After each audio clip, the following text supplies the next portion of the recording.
माणसानं त्या दोहच्या आहारी जाता कामा नये. कोणते? राग आणि द्वेष. राग या शब्दाचा अर्थ प्रेम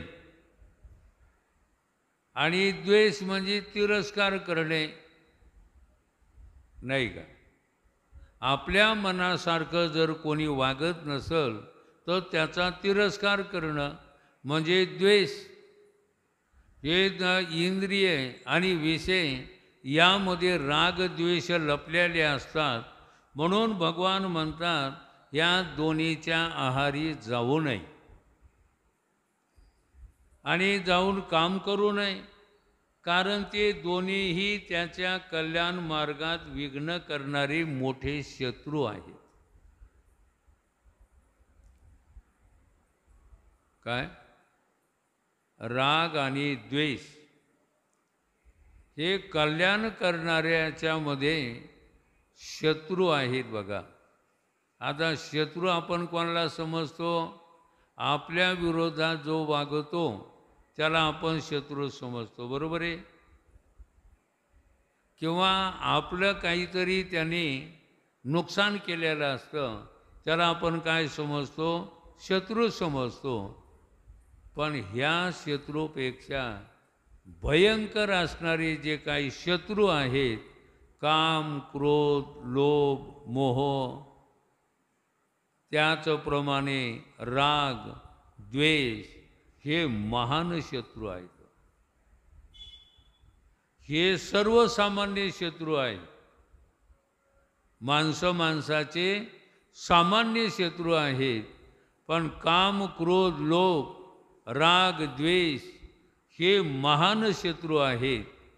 आणि शत्रू समजूनच माणसानं यांचा तिरस्कार केला पाहिजे, यांचा संबंध केला नाही पाहिजे.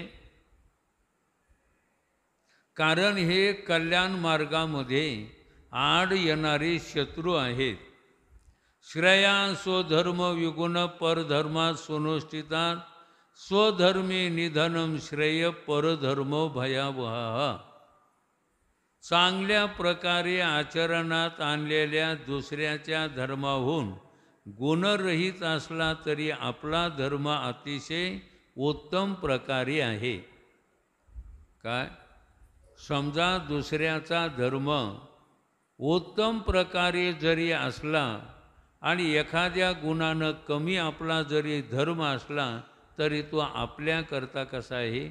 श्रेष्ठ आहे, बरोबर आहे?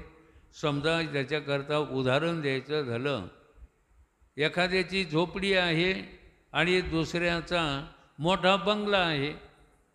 मग आता त्याच्या बंगल्यापेक्षा आपली झोपडी चांगली आहे का त्याचा बंगला चांगला आहे आपल्याकरता? हां? अहो, समोरच्याचा मोठा बंगला आहे आणि आपली झोपडी आहे. मग आता त्याचा बंगला त्याच्याकरता बरा आहे का आपल्याकरता बरा आहे? आपल्याकरता बरा नाही ना. आपल्याकरता फक्त आपली झोपडी चांगली. म्हणून दुसऱ्याचा धर्म किती जरी श्रेष्ठ असला आणि आपला धर्म त्याच्यात एखादा काही समजा कमीपणा असेल तर तो आपल्याकरता आपला धर्म श्रेष्ठ आहे. आपल्या धर्मात तर मरणेही कल्याणकारक आहे, पण दुसऱ्याचा धर्म भय देणार आहे. आता बघा, दुसऱ्या अध्यायामध्ये अर्जुनानं काय म्हटलं होतं? देवा, युद्ध करण्यापेक्षा भीक मागितलेली बरी.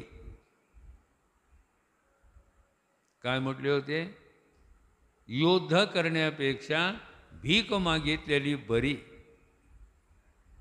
आता भीक मागणं, मधुकरी मागणं हे कोणाचा धर्म आहे? अहो, मधुकरी मागणं हा धर्म कोणाचा आहे? साधू म्हणा, संन्यासी म्हणा यांचा आहे, किंवा साधक म्हणा. साधक, साधू, महात्मा यांचा मधुकरी मागणं यांचा धर्म आहे. हे आपले मोठे रामायणकार महाराज, काय त्याचं नाव? हां, नाही, मोरारी बापू. मोरारी बापू आजही 5 घरं भिक्षा मागतात, ध्यानात ठेवा बरं का. आणि ते पण असं ठरवून नाही. एखादे असं कोणाच्या घरी जायचं, माई भिक्षा देऊ, मग त्यांनी काही बेसन भाकर काही करायचे आणि द्यायचे, असे 5 घरं मागायचे आणि ज्या घरी राहतात तिथं जाऊन त्यांनी जेवण करायचं. आजही बरं. कारण कैलासवासी रामकृष्ण पाटील माजी खासदार वैजापूरकडले, त्यांनी सांगितलं होतं. कारण त्यांना त्यांची कथा ठेवली होती आणि त्यांच्याबरोबर ते मधुकरीला जात होते. म्हणजे मधुकरी मागणं कोणाचं आहे? साधू आहे, संन्यासी आहे, यांनी मागावा किंवा साधकानं. वेदांत वाक्येषु सदा रमंतो भिक्षान्न मात्रेचे तोष्टी म्हणता हा अशोकवंतय करुणकवंत कोपिनवंतू खलू भाग्यवंता. मधुकरी कोणी मागायचे? साधक लोकांना मागायचं आणि त्याच्यामध्ये समाधानानं राहायचं, अशी गोष्ट आहे. आणि अर्जुन हा गृहस्थी आहे आणि त्यांचा धर्म काय आहे? तर आपलं कर्तव्य कर्म करणं हा त्याचा धर्म आहे. आता अर्जुनाच्या समोर कर्तव्य कर्म कोणतं होतं? युद्ध करणे. आणि अर्जुन युद्ध करणं सोडून संन्यासी म्हणजे मधुकरी मागणं जो मग तयार झाला. म्हणून भगवान म्हणतात, अर्जुना, दुसऱ्याचा धर्म जरी श्रेष्ठ असला तरी पण आपला धर्म कमी वाटत असला तरी आपल्याकरता तो श्रेष्ठ आहे. कारण युद्ध करणं म्हणजे एक प्रकारचा अर्जुन पाप समजत होता ना, पण भगवान म्हणतात तुझं कल्याण करणारा तुझा धर्म आहे.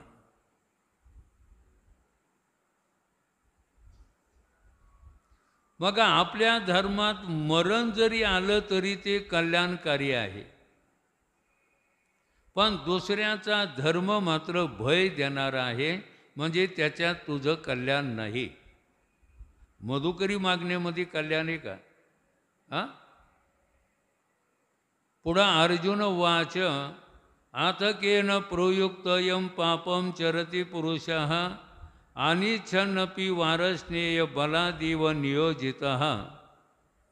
आता 36 ते 43 या श्लोकामध्ये भगवान कामाला आवर घालण्याचा चिंतन करतात. म्हणजे कामाला आवर घालण्याचा प्रयत्न करतात किंवा कामाला आवर घालावा असं या ठिकाणी सांगतात. जो काम आहे ना, त्या कामाला आवर घातला पाहिजे. हे लग्न करण्याचे जी काही पद्धती आहे, हे लग्न कशाकरता करायचे? जो काही काम इकडं तिकडं पांगल्याला असतो त्याला आवर घालण्याकरताच एक लग्न पद्धती आहे किंवा लग्न संस्कार आहे.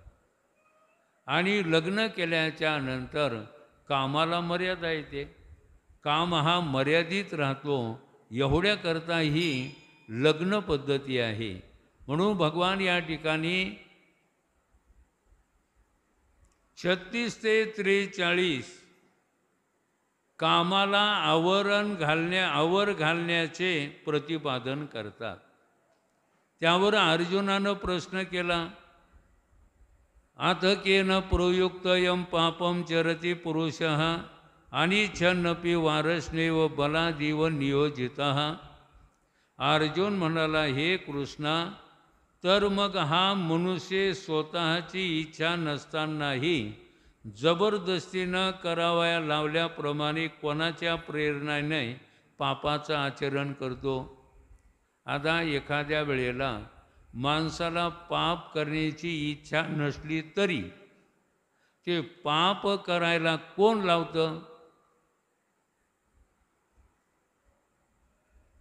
काही काही वेळेला खरंच इमानदारीनं पाप करावं वाटत नाही, पण मात्र ते पाप करायला कोण लावतं, असा अर्जुनाचा काही प्रश्न आहे.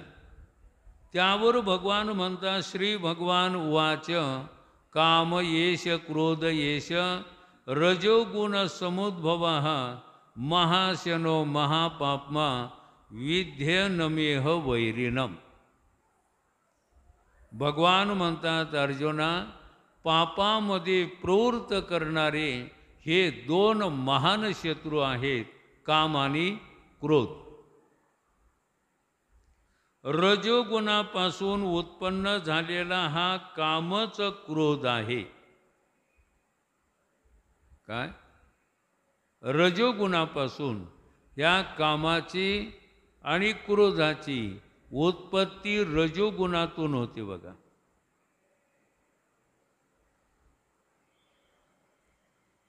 या कामाची उत्पत्ती कुठून होते? तर रजोगुणातून उत्पत्ती होते. आणि पुन्हा क्रोधाची कामातूनच उत्पत्ती होते. समजा कल्पना करा, काम जर अपूर्ण राहिला तर क्रोधाची उत्पत्ती होते, आणि काम पूर्ण झाला तर लोभाची उत्पत्ती होते. म्हणजे कामच बघा तुम्ही केवढा घातक आहे बघा. समजा कल्पना करा, एखादा कोणीतरी एखाद्याला 5,000 रुपये द्याला. काय? आता याला 5,000 कोणीतरी द्यालंय. काय तुझं नाव? पंकज. पंकजला कोणीतरी 5,000 रुपये द्यालाय. दिले नाही म्हणा, काढले आणि 5,000 रुपये द्याला. त्या होड्यामध्ये कोण? भागवत. ते मला देऊ नका हो त्याला. अहो ते दारू प्यायला कशाला पैसे देता? त्यानं खिशातून काढलेले पुन्हा खिशात ठेवले. मग ह्या पंकजची तळपायाची आग मस्तकाला गेली, आणि गेल्याच्या नंतर चल म्हणला, तू बाहेर, तुला तिंबून काढतो.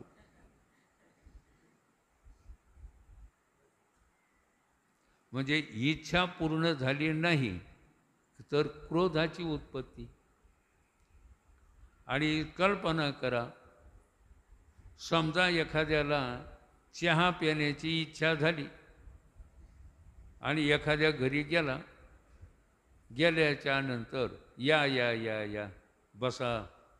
मग त्यांचे काय स्वागत केलं, पाय धुवायला पाणी दिलं, पुन्हा लगेच प्यायला पाणी दिलं, त्यानंतर पुन्हा फळफळावळे दिले, मग चहा दिला, आणि लगेच दुपारचं जेवण करूनही जा म्हटले. आणि मग यांनी दुपारचं जेवण केलं, विश्रांती घेतली, पुन्हा तिसरा परा चहा घेतला, आणि गावाकडे गेल्याच्या नंतर त्याचा जाता जाता नंबर पण घेतला. काय? नंबरही घेतला. ते आपला नंबर काय, फोन नंबर. मग आता यांना द्यावाच लागला. मग द्याला नंबर. नंबर दिल्याच्या नंतर परत पुन्हा त्या गावाहून पुढं चालला. लगेच लावला नंबर. हॅलो, कुठे आहे? घरीच आहे. काय नाही का, काय होतं? काय नाही, मी चाललो होतो आपल्या गावाहून, या ना मग चहा घ्यायला. लगेच टिपलाच बघा, तिथं गेलाच त्या घरी. म्हणजे इच्छा पूर्ण झाली की लोभ, आणि इच्छा पूर्ण राहिली की क्रोध. म्हणजे काम केवढा घातक ही गोष्ट लक्षात ठेवा. काम माणसाला पाप करण्याकरता प्रवृत्त करतो. क्रोध ही पाप करण्याकरता माणसाला प्रवृत्त करतो. म्हणून भगवान म्हणतात की हे काम आणि क्रोध मोठे खादाड आहेत बघा. किती खादाड आहे, किती खाऊ घातलं तरी यांना मात्र हे कमीच पडतं. किती खादाड. ते एक आहे ना, त्या ग्रंथामध्ये आलेलं आहे ना, बकासूर. कितीतरी खांड्या अन्न खायला लागत होतं म्हणून.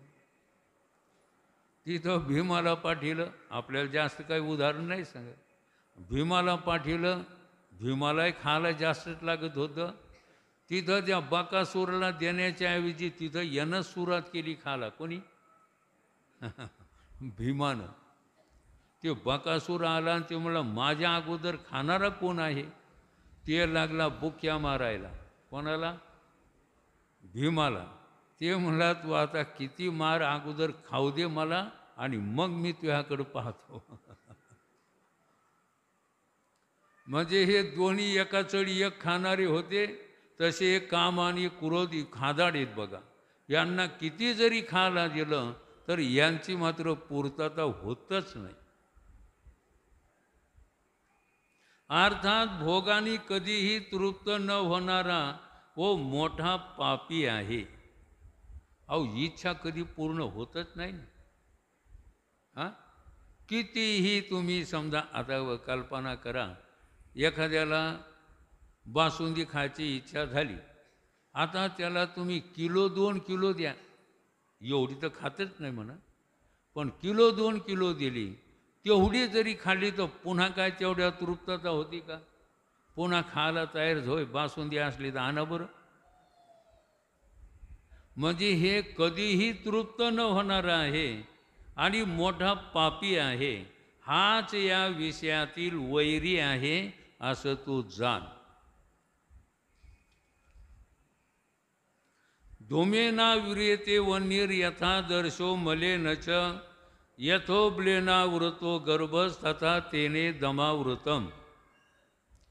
ज्याप्रमाणे धुराने अग्नी झाकल्या जातो, धुळीना आरसा झाकल्या जातो आणि वारेनं गर्भ झाकल्या जातो. वारेनं या शब्दाचा अर्थ जहार.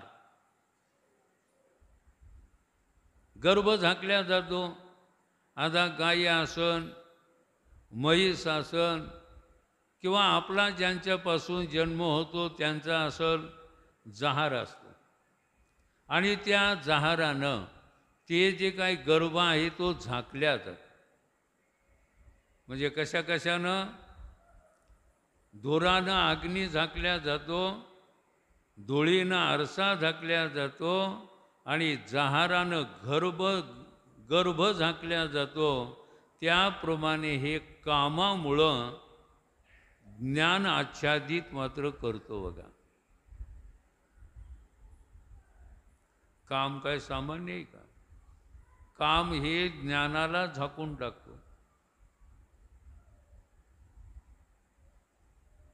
म्हणून सगळ्यामध्ये शत्रू जर कोण असन आपला तर फक्त काम आहे.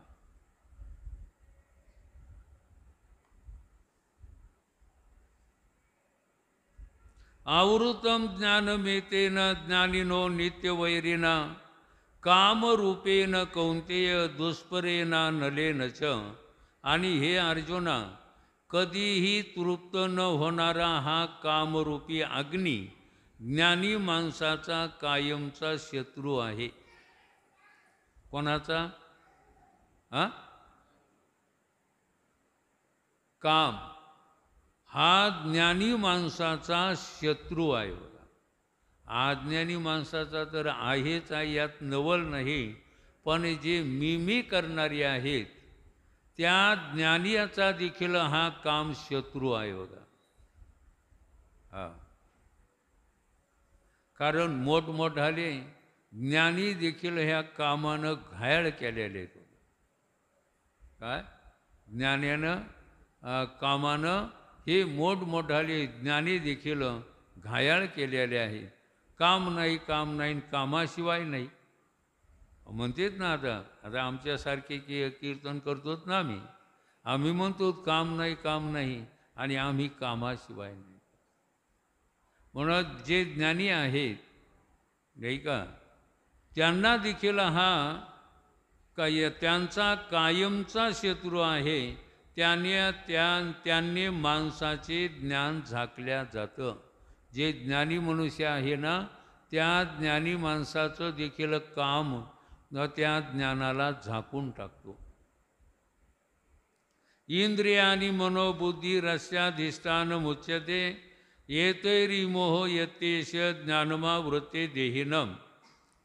इंद्रिय मन बुद्धी ही यांचे निवासस्थान म्हटली जातात. आता जसं माणसाला 10-5 ठिकाणी 10-5 बंगले असतात ना, एखाद्या माणसाला 10-5 ठिकाणी 10-5 बंगले असतात.